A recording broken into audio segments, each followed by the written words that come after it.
China is making every effort to attract talent thrown out by America. Canada and some European nations can be safe place for H-1B rejects. Author, Anjan Roy.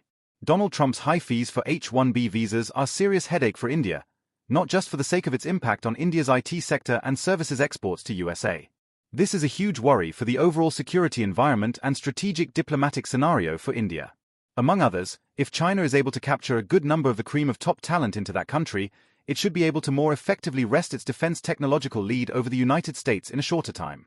This could pose a problem not only for USA, it could be a more immediate challenge for India.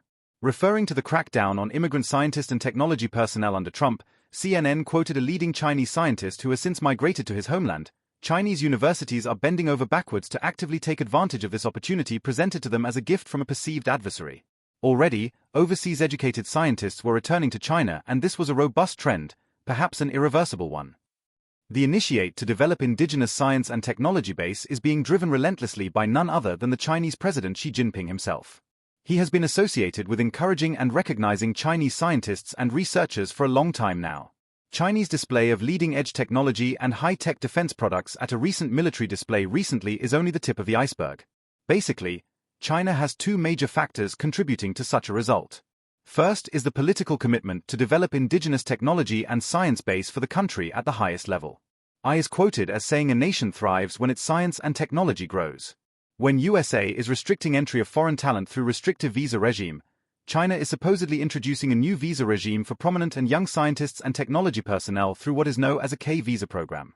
Secondly, China has a massive coffer from which to draw for encouragement of science and research even in esoteric fields which might not have immediate application but future potential.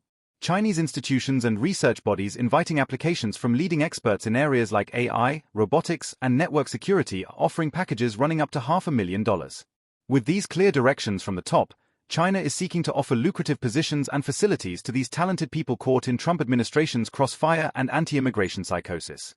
The short-sighted policy of the Donald Trump to impose high fees for H-1B visas has created a scare among highly talented people, mainly scientists, engineers, and mathematicians who are being sought by rival countries.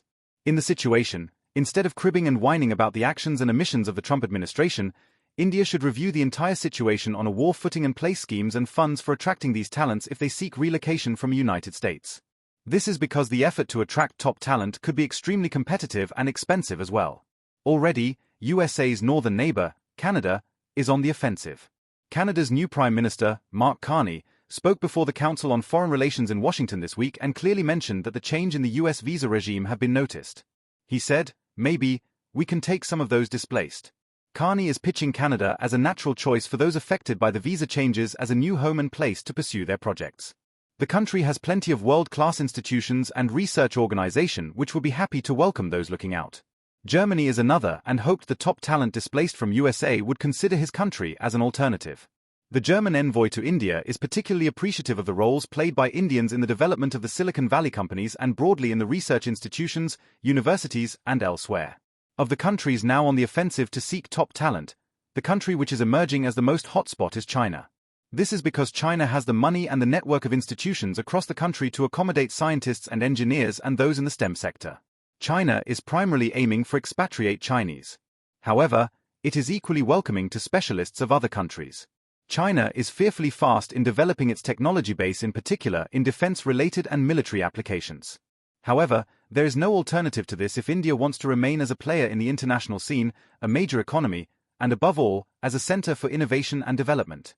China had realized the importance of science and technology as the basic muscle for progress of any nation and devised schemes to attract top talent and an institutional backup for that. India fortunately has a string of higher science institutions. India currently has the money to fund research projects for higher science and engineering. These could be leveraged to promote and fast-pace the growth of technology and capacity. Admittedly, with an entrenched structure already in place, it could prove difficult to accommodate those coming from overseas.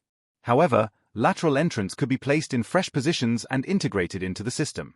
At any rate, efforts must begin to develop structures for absorption of talents thrown out of Trumping cauldron.